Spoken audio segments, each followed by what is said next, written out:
Hey YouTube, this is Steve from Average Joe's Fantasy Football, and we are here for your Week 11 waiver wire video to help you guys get ready for getting closer to the playoffs. Let's be honest, we are almost there, so we want to get you guys set up for success. Now, with that said, there's only a few more weeks of buys. This week, you've got the Colts, you've got the Saints. And again, with that said, we've got some great waiver wire pickups to help you out with this week, so let's jump right into it.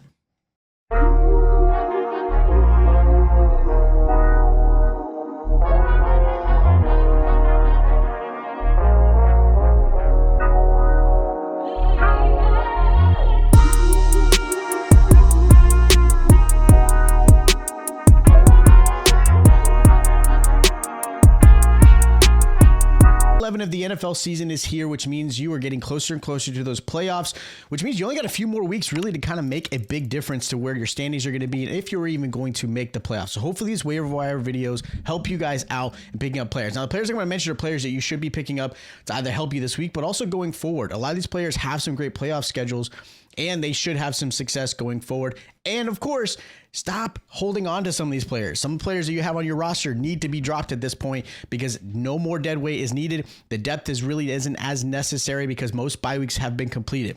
Now, with that said, we're going to jump into the quarterback position. I've got three quarterbacks that I really like this week, and of course, going forward. Now, the first one's going to be Joe Flacco versus the Steelers this week, and he's available in 48% of leagues. Now, Joe Flacco hasn't obviously played last week, so there wasn't really a big deal. But in the last 4 weeks, Joe Flacco has been quarterback 6 so far in fantasy. He's putting up over 81 points in fantasy. He had 9 touchdowns, only 2 interceptions. He's got a great rapport, obviously, with Jamar Chase, T. Higgins. The offense looks a lot better, which has been helpful for Chase Brown. Now, with that said, Joe Burrow is back to practice, which is great news, but he's probably still another 3 to 4 weeks before he's even relevant when it comes to the team. And that's if they even have a chance going to playoffs. If they are going to have a chance, Joe Burrow will play. If they're pretty much out of the playoff run, Joe Flacco will probably finish up the rest of the season. But I do love Joe Flacco as a great option because he's played really well. And the last time he played the Steelers, he actually put up some amazing numbers because, again, this is the matchup you got to go with. So I love the matchup for him. I think this is a really good one. I'm really excited for it. And I think really going forward, he's a player that you would want to be on your roster. Now, the next player is going to be in that same matchup. Is going to be the Aaron Rodgers versus the Bengals. Of course, he's available in 63% of leagues, and Aaron Rodgers has done really well. Now, in the last 4 weeks, he's quarterback 15. Not amazing, right? He could be better. I wish there were some games where he would get DK Metcalf involved. I think we all kind of feel that way. But if you look at the game strip going against the Bengals, he put up 22 fantasy points. He had a great game that one. It's actually one of his better games of the season besides week 1. And again, the matchup is perfect. Not a great matchup last week. The Chargers defense is actually really good. And I would have told you every single time, do not play against the Chargers defense. With that said, though, the matchup's great. I love this matchup for him. Aaron Rodgers is a nice little play this week. And for the rest of the season, he's kind of up and down. I do think he's got some good matchups. So if you really need to hold on to him, go for it. Unless you're in a super flex league, at this point, you got to consider what quarterback you want to hold on to because you don't need the depth. You really want other positions filled. And the last quarterback I'm going to mention as a good quarterback you really should grab is actually going to be Jacoby Brissett for the Cardinals. In the last few weeks, we're talking, again, since he's taken over for, Kyler Murray, he's actually quarterback 10 in fantasy.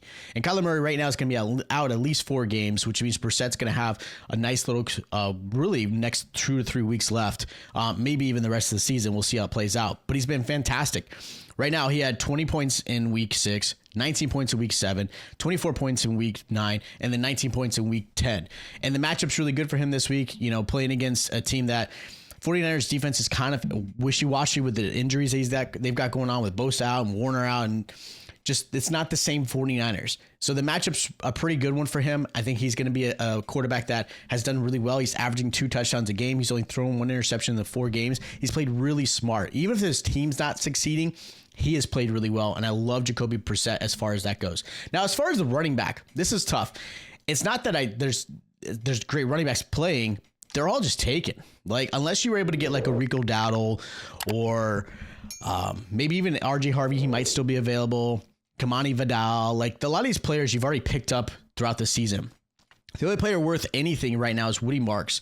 Right now, he's running back 19 in the last 4 weeks, which is a solid RB2. He's played really well. He had just 16 points against the Jacksonville Jaguars. The matchups aren't bad. Like the matchup they've got this week is going to be against the Titans, who are great against the run. And Woody Marks is available in 35% of leagues. He's really the only running back worth stashing or grabbing this week, unless you need a handcuff and like a player like RJ Harvey's there, or maybe your starting backs need their backups just in case of an injury, because again, the depth isn't necessarily needed. Right now, that's the only running back I would grab for this week, and probably going forward unless a big injury happens.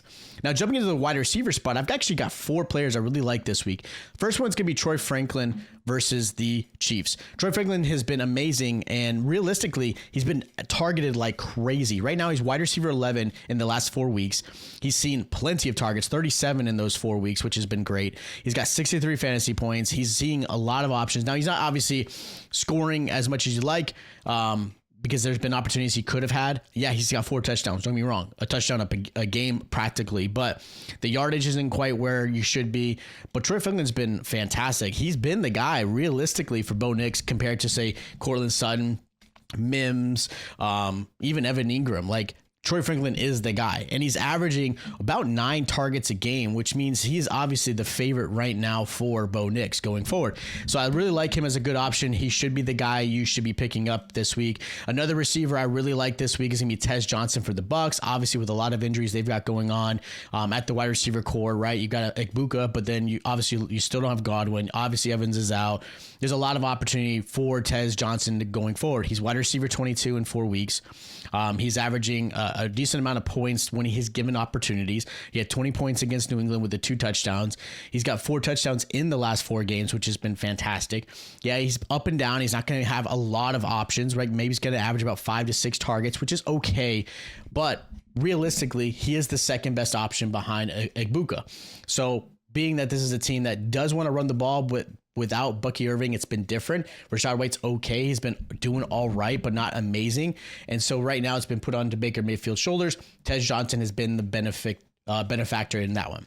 Another receiver I like, who's probably my number 1 target this week, is going to be Parker Washington for the Jaguars. Parker Washington has been great. Obviously, Brian Thomas dealing with an injury. Travis Hunter obviously went on IR. They've got a lot of opportunity and help out there. And with that said, Parker Washington is taking advantage of that. Now, in the last 4 weeks, Washington could be better, right? He's wide receiver 36, but in the last 2 games, he had 17 points, he had 11 points, like he's got a touchdown. Yeah, I'd like to see more, but his targets are increasing. In week 7, he had 10 targets. Week 9, he had 9 targets. This past week, he had 7 targets. So he is the option, really number 1 option if Brian Thomas is still out, and obviously Hunter's out. He's really the number 1 option. Christian Kirk is still there, but I like Parker Washington a lot more. He's been one of my favorites. He's definitely a player you want to pick up. And again, the option as far as the target, yeah, it's horrible defense matchup, right? Chargers are not great to be going against, but I do like him there. And the last receiver is going to be Alec Pierce for the Colts. Now, he is on a bye this week, so you're not going to be able to utilize him, but he is definitely a player you want to consider grabbing. He's available in 57% of leagues, and right now he's been wide receiver 12 in the last 4 weeks. He's been amazing, right? He had 14 points in week 7. Yeah, he had 9 points in week 8, but then 17 points in week 9, and then 18 points in week 10. He's got only 1 touchdown, but the targets have been amazing. And the last 4 weeks alone, he's seen 23, actually, I think he's got 35 targets in 4 weeks, which has been stupid crazy for him, especially where he started. He didn't start great. And you kind of see how this offense is evolving. Daniel Jones is definitely trusting him, and obviously Michael Pittman as well. But I like Alec Pierce a lot. Again, he's not available to play this week, but he's definitely worth stashing and getting you ready for going forward. Now, at the tight end position, I've got Dalton Schultz for the Texans going against the Titans. Like I said, he's available in 65% of leagues. And as far as the tight end position goes, it's been really weird. In the last 4 weeks, Dalton Schultz has been tight end number 3. Like, he's been amazing, and he's been putting up a consistent amount of points, right? He's seen targets of 10, 8, 11. He's been a great option for CJ Stroud, and he's only getting better. And a lot of it has to do with the fact that, a lot of people are obviously targeting Nico Collins, but outside of Nico Collins, there hasn't been anybody really standing out. It has been Schultz. So I love Schultz as a great option to pick up, and he's been amazing. Another tight end I want to mention is Juwan Johnson. Now, Juwan Johnson's not playing this week. They're on a bye, but he is tight end 4 right now. And again, outside of Chris Olave and Kamara, Juwan Johnson is the most consistent player. He's having the best fantasy season of his career. He's averaging just under 11 points per game. He's coming off a 19-point performance against the Carolina Panthers with almost 100 receiving yards, one of his best games he's had in a long time. And again, they're playing from behind. The rookie quarterback likes using him as an option. And again, you should as well. Even though he's not playing this week, you should absolutely grab him. And the last tight end I'm going to mention is Theo Johnson for the Giants. Now, the Giants, obviously, we're not sure what's going to happen with Jackson Dart. That will play a factor of how you feel confident in putting Theo Johnson in. But Theo Johnson's been great as well. Now, Theo Johnson right now in the last 4 games has been tight end number 10. And again, you're talking players like Kyle Pitts and Travis Kelce and even Sam Laporta outside of that top 10. Theo Johnson has been taking advantage of it. He's getting plenty of targets. And again, with the wide receiver situation going on, yeah, he's been a benefactor of that. And with that said, the biggest worry I have is Jackson Dart may not play. Now, I'm hoping the Giants, with obviously Dayball now being fired, that maybe Jameis Winston gets the opportunity if Jackson Dart does not play. And I think that's actually huge for Theo Johnson. So we'll see how that goes forward. But I do like him. They've got a good matchup this week against the Packers. The Packers aren't great against tight ends. They allow a decent amount of points. So I like him there. Now, jumping into the kicker position, I've got Evan McPherson versus the Steelers. And again, as far as how he's been performing, he's been about top 5. I think he's right. Actually, I think he's now kicker 6 in fantasy. But he's a really good option that you may want to consider putting in there. Again, with the offense getting better and the opportunities are there for the scoring, Evan McPherson is a good one. And then Cam Little. Cam Little only because the Jaguars offense can sputter. And of course, his leg is amazing. So he's gotten opportunities to get in the 50, maybe even 60-yard range, which is getting you plenty of points in fantasy. He's right now outside of the top 10 in the last 4 weeks, but I love Cam Little. I think he's a good little option. And then as far as the defensive special teams, if you guys are obviously doing that instead of IDP, the number one team that I feel like should be picked up and they're not, and they're still available in about, I think right now, when I last looked, they're available in 43% of leagues as the New England Patriots. They've been actually defensive special teams number 5. So really good option. They're going against the Jets, who are obviously abysmal. And then I got the Ravens as well. The Ravens are going against the Browns, who obviously aren't great offensively. The Ravens have actually stepped up. They've been actually the top 10 recently. Their defense has been playing great. So I really like them as well. So those are my week 11 waiver wire pickups you should consider going forward. Of course, if you have questions, hit me up in the comments down below. Make sure you guys are subscribed to the channel. Hit that like button. It's greatly appreciated. I'll check you guys out next time.